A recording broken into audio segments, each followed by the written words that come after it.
Olá pessoal, tudo bem com vocês? Meu nome é Eduardo, eu sou médico do trabalho, faço a coordenação aqui da área de gestão de saúde da Almanza Corretora de Seguros, tá? A Almanza ela intermedia aí o plano de saúde para algumas empresas aí na região e dentro dessa modalidade de contrato, nós como consultores, a gente presta esse serviço de gestão de saúde aí para os nossos clientes, tá?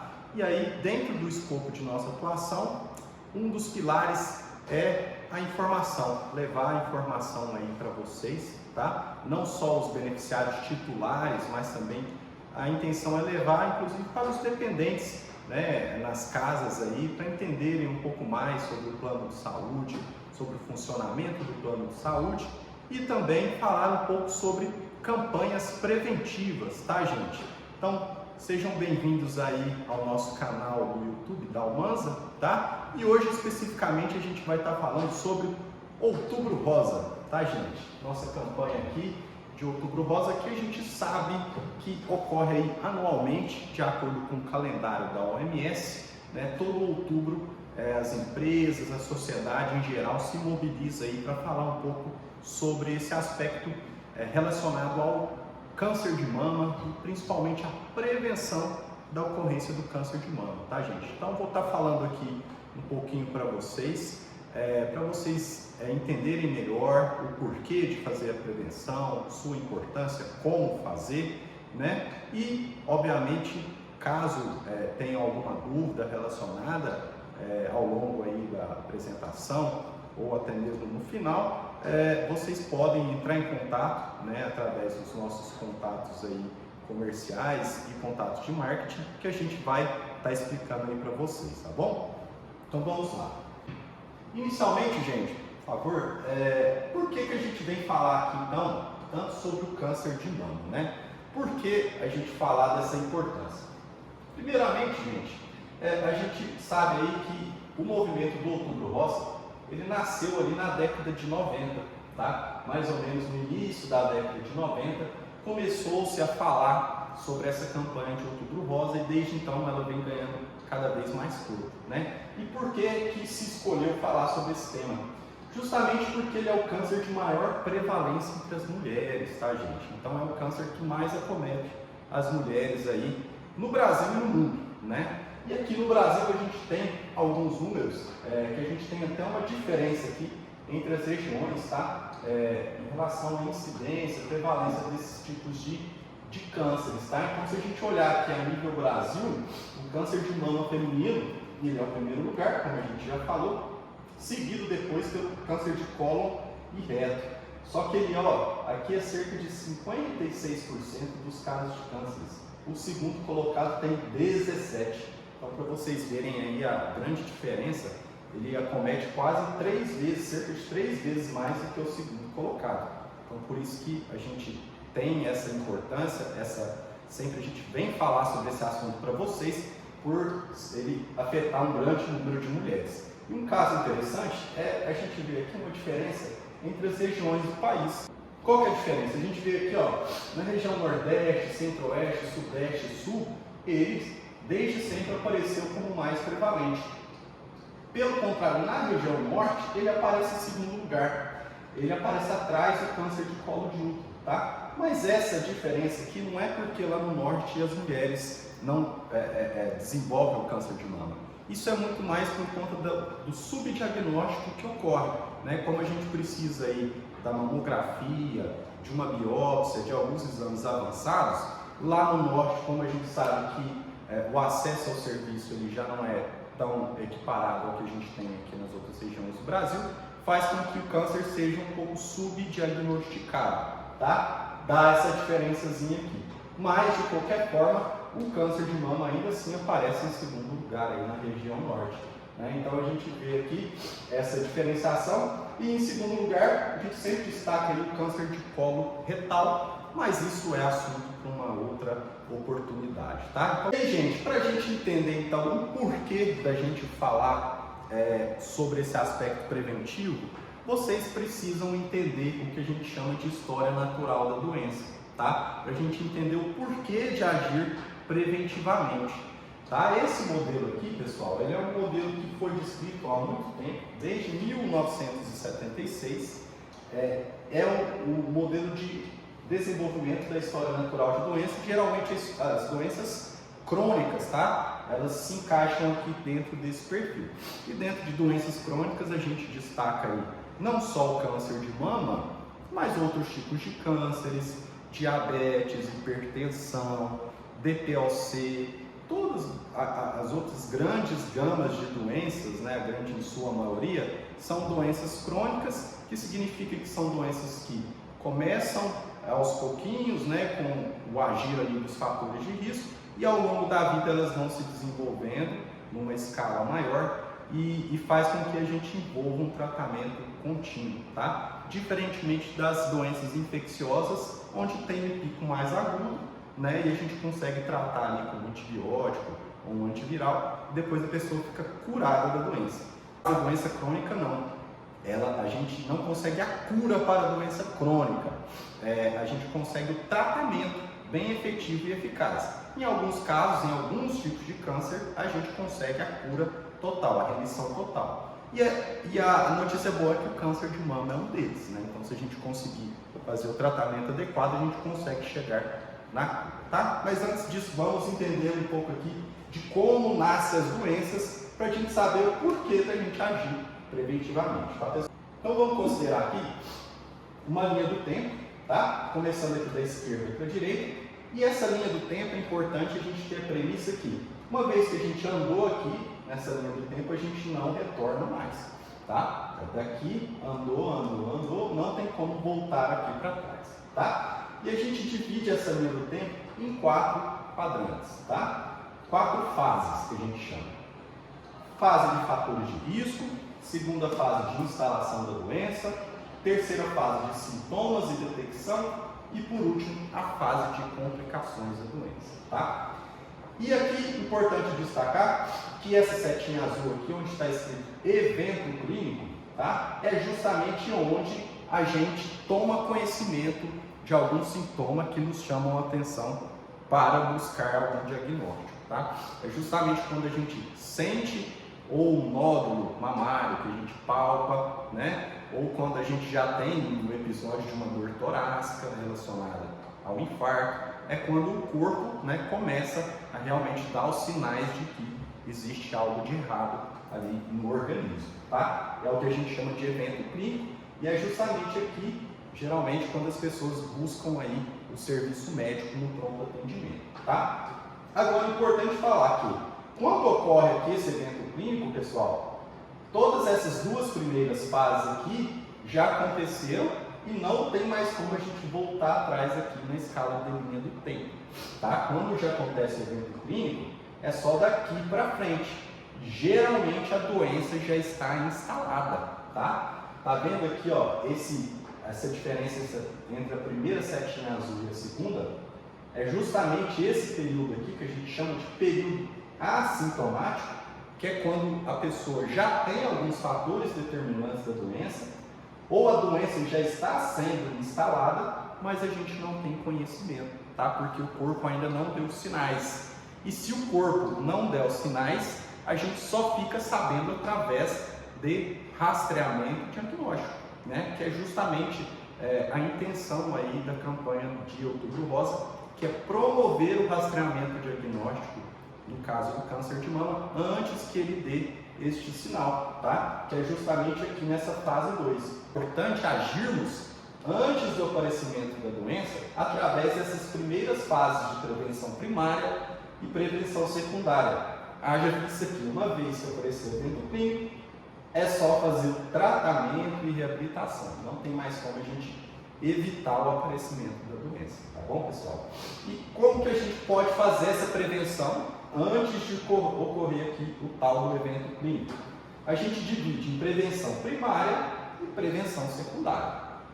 Prevenção primária, pessoal, é a famosa promoção da saúde, né? Agindo aí sobre os fatores de risco, que são aqueles fatores que vão ajudar a gente a desenvolver a doença crônica, né? A gente vai estar falando um pouco desses fatores de risco aqui nos próximos slides, mas é justamente onde a gente pode modificar os hábitos e condições de vida para a gente deletar esses fatores de risco e assim evitar com que a gente siga aqui na linha do tempo desenvolvendo a doença, né? E aí vem envolver alimentação, tabagismo e vários outros itens aí, alguns mais específicos ou não para certos tipos de doença, mas tem itens gerais aí que servem para quase qualquer tipo de doença, né? Principalmente sedentarismo, tabagismo e obesidade. Todos esses fatores aí, eles agem praticamente como indutores de toda e qualquer doença crônica, tá? Mas é justamente aqui nessa fase, onde a gente elimina os fatores de risco, é que a gente tem um maior retorno sobre essas nossas ações, né? Onde é mais barato a gente tratar, porque na maioria das vezes é quase que de graça o tratamento, né? Você fazer uma atividade física, você parar de fumar, você emagrecer, não existe um custo de tratamento para isso. E é justamente onde a gente tem um maior retorno, porque quando você modifica esses fatores aqui de vida, você vai evitar de desenvolver a doença lá na frente, né? Então, não vai precisar envolver um tratamento na doença. Então, esse é o mais efetivo. Porém, nem sempre, né, a gente trabalha muito bem esses aspectos. E uma outra fase importante é a fase da prevenção secundária, que é justamente fazer o rastreamento diagnóstico dessa doença. O que significa isso, gente? É a gente verificar dentro das pessoas saudáveis, né, a gente fazer um exame que vai descobrir, né, se a pessoa já tem aquela doença ou não, né? E cada tipo de doença tem mais ou menos o seu exame específico.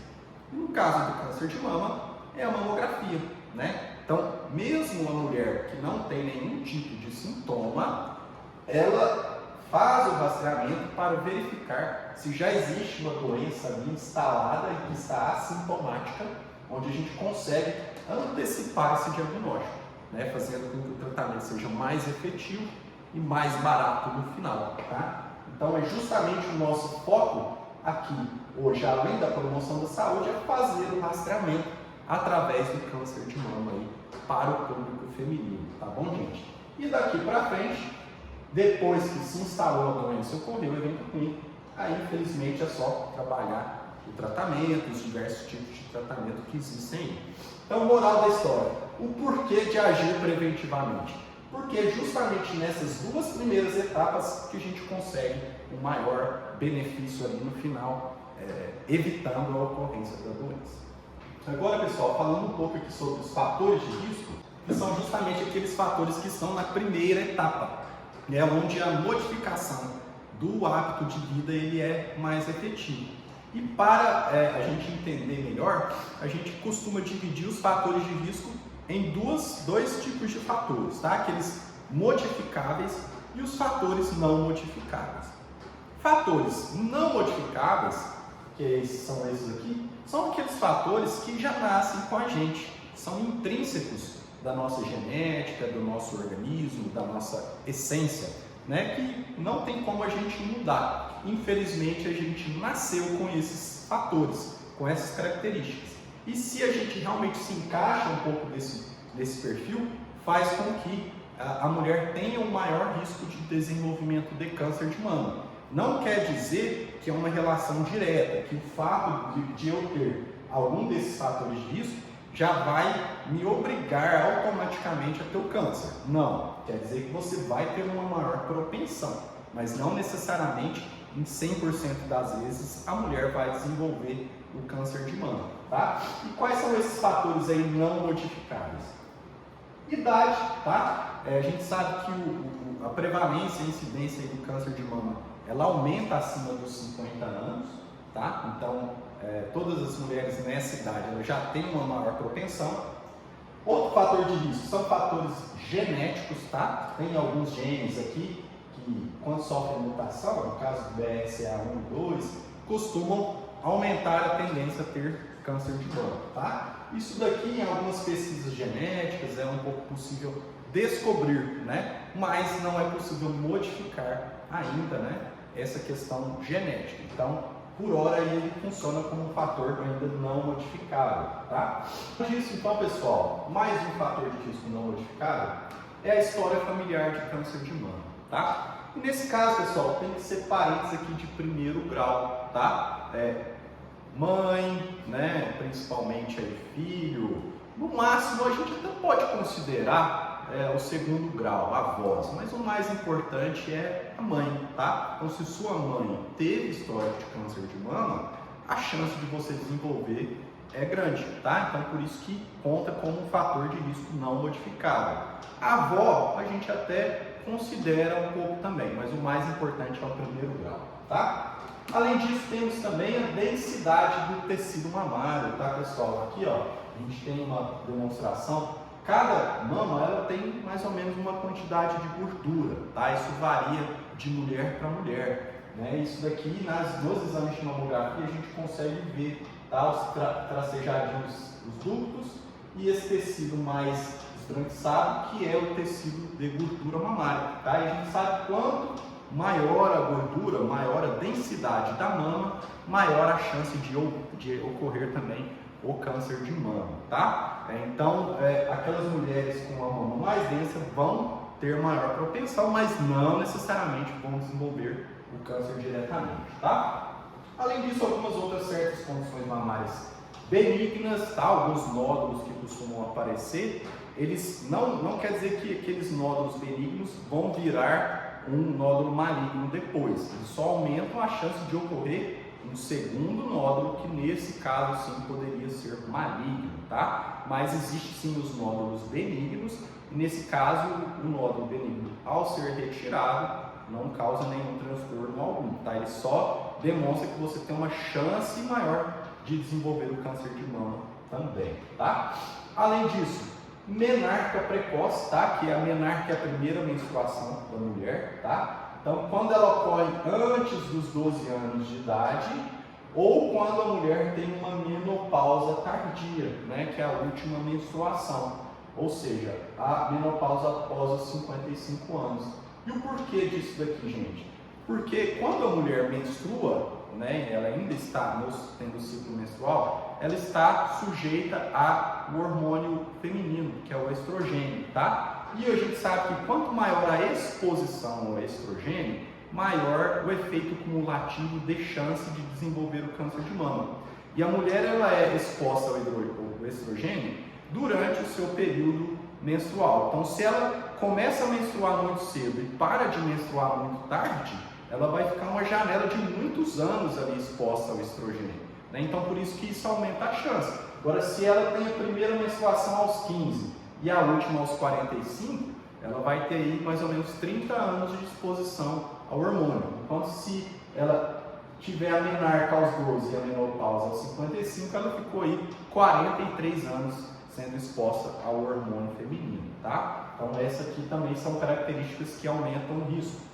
E por último, radiação prévia do tórax, tá, gente? A gente sabe que a radiação ela tem um efeito cumulativo, tá? Para ocasionar mutações em células, seja de mama ou de qualquer área do organismo, tá? Então, a exposição excessiva a raio-x, ela até aumenta o desenvolvimento de câncer. Então, isso aqui é o que a gente chama de iatrogenia. Quando o próprio procedimento médico ou procedimento diagnóstico, de tanto ser repetido, ele acaba desenvolvendo a doença. Então, ele deixa de ser preventivo e acaba ocasionando um dano, tá? De tanto você jogar radiação no tórax, a célula da mama acaba sofrendo uma mutação que depois acaba por virar um câncer, tá bom, pessoal? Mas não quer dizer que você não vá fazer nunca mais um raio-x ou uma ressonância ou tomografia.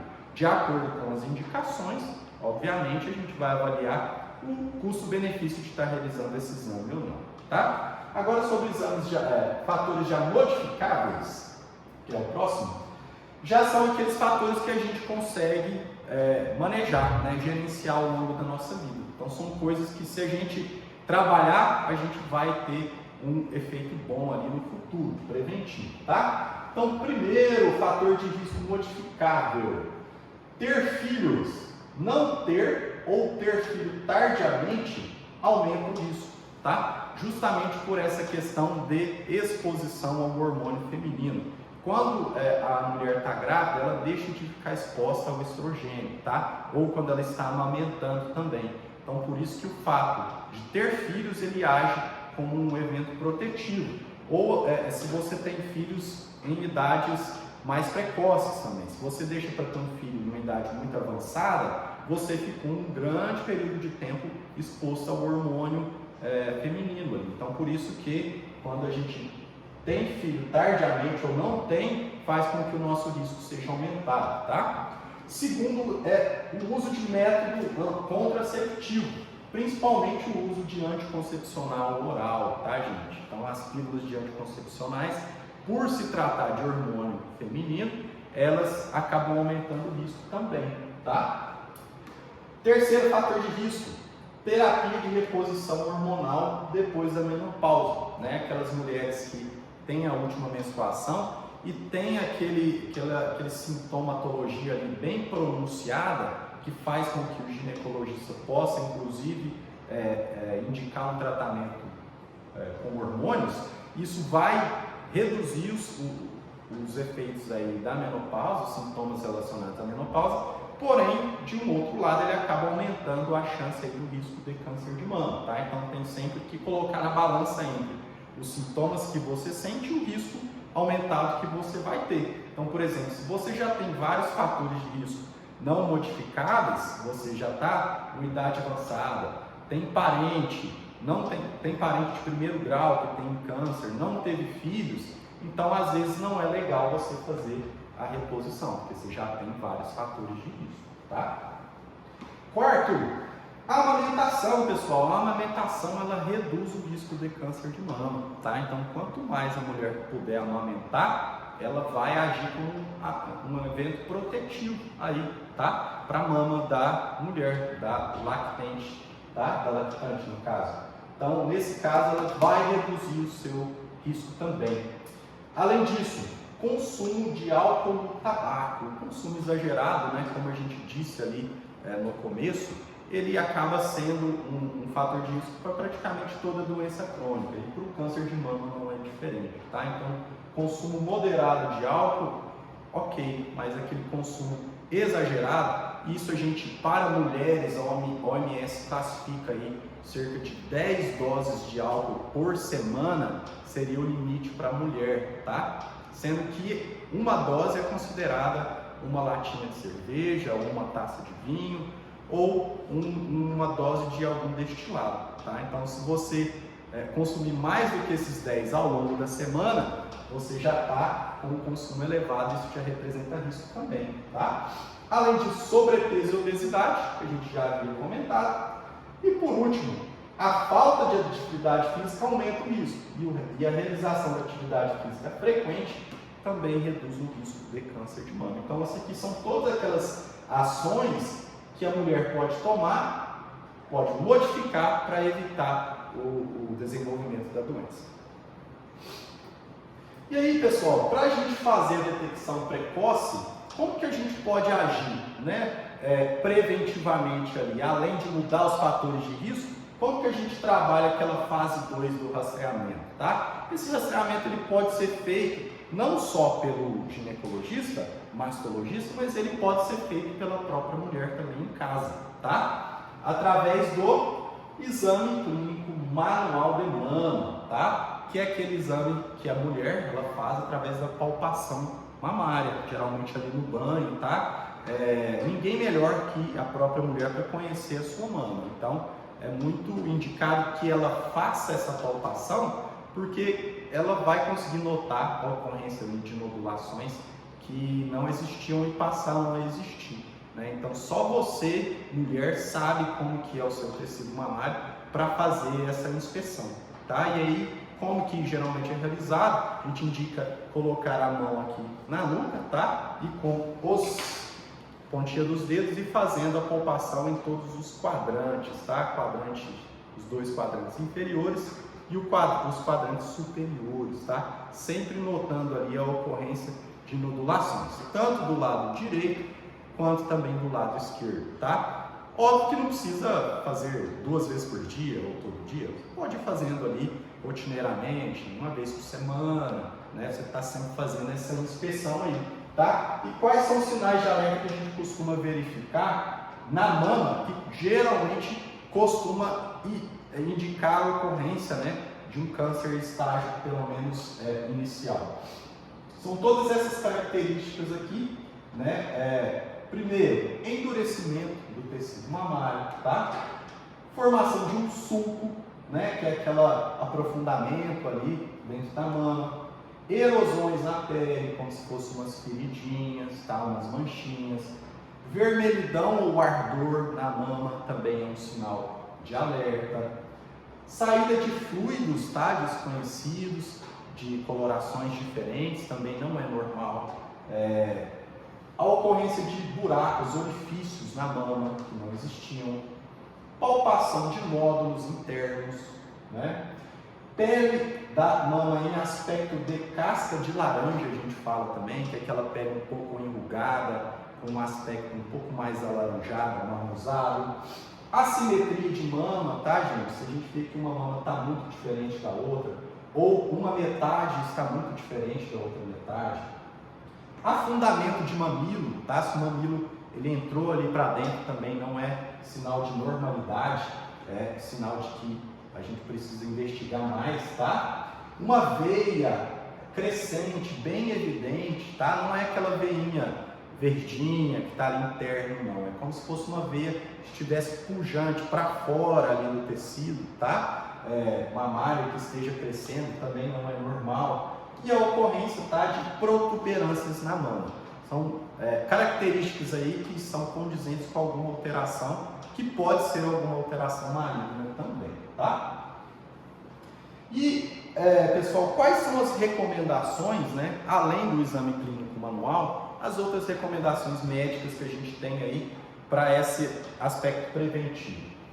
Então, primeiro, né, a gente divide em faixas etárias, tá, pessoal? Até pouco tempo atrás a gente dividia sempre entre abaixo de 40 anos e acima de 40 anos. Acima de 40 anos já tinha a indicação formal de estar fazendo a mamografia como um rastreamento, tá? Porém, como eu comentei para vocês, alguns slides atrás, a questão da radiação excessiva na mama, ela pode agir como um fator até indutor do desenvolvimento do câncer. Então, de acordo com essa informação, as sociedades ali de mastologia, a sociedade, o Instituto Nacional do Câncer, eles começaram a ter alguma diferenciação na indicação da mamografia, sobretudo no INCA, né, o Instituto Nacional do Câncer, que passou a dizer, gente, que para aquelas mulheres ainda entre 40 e 49 anos, que não é necessário fazer a mamografia, tá? Somente se a gente encontrar alguma alteração no exame clínico manual, tá? Então isso por conta de evitar a exposição excessiva à radiação, tá? É claro que dependendo da característica da mulher, da ocorrência dos fatores de risco, do histórico familiar, a gente pode indicar estar realizando o exame sim, antes dos 50 anos. Mas, de um modo geral, pelo menos o Instituto Nacional do Câncer, ele indica que até os 49 anos a mulher faz apenas o exame clínico manual, tá?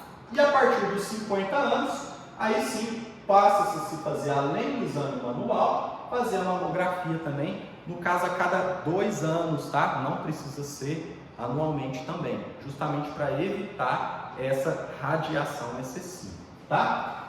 E aí no caso também, como a gente disse, mulheres aí com 35 anos ou com risco maior elevado, aí a gente antecipa, né? 40 até 35 anos para frente a gente passa a indicar a realização da mamografia, tá? Mas isso de acordo com a característica e a análise do médico vai estar indicando ou não o exame. Mas de um modo geral, mamografia a cada 2 anos, acima dos 50, ok? E o exame clínico manual, sempre importante fazer, tá bom, pessoal?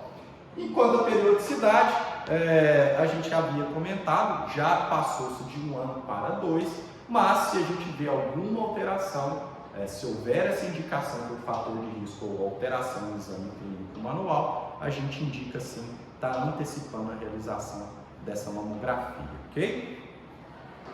Então, gente, de um modo geral, era isso que a gente gostaria de passar para vocês, tá? Essas informações aqui de cunho bastante relevante para vocês entenderem um pouco melhor como que funciona a doença e principalmente o que pode ser feito, né? Por que que a gente indica essa prevenção aí. Então a gente viu por que que é importante a gente agir naquelas primeiras 2 etapas para evitar a doença aparecer, tá? E hoje como que a gente pode trabalhar esse aspecto preventivo? É justamente como foi citado aqui, na divisão entre a idade da mulher, indicando a mamografia ou não de acordo com o histórico, tá? Então você beneficiar a Mansa aí na sua empresa, seja titular ou dependente, todo mês de outubro a gente faz, né, a gente executa essa campanha preventiva. Então nesse caso é só você entrar em contato aí com os nossos consultores de referência dentro da sua empresa, para que a gente providencie, né, todo o trâmite aí, para já ajudar a mulher já a fazer o exame de mamografia e nós mesmos aqui na Almanza a gente consegue checar o resultado para você, tá? Então a gente procura facilitar todo o processo para evitar, né, da mulher ter que ir no médico para pegar o pedido, depois fazer a liberação e por último realizar o exame. Então a gente tenta cortar esse caminho aí para facilitar para você não deixar de fazer o seu exame preventivo, tá bom, pessoal? Muito obrigado aí pela atenção de vocês e aguardo vocês nos nossos próximos vídeos.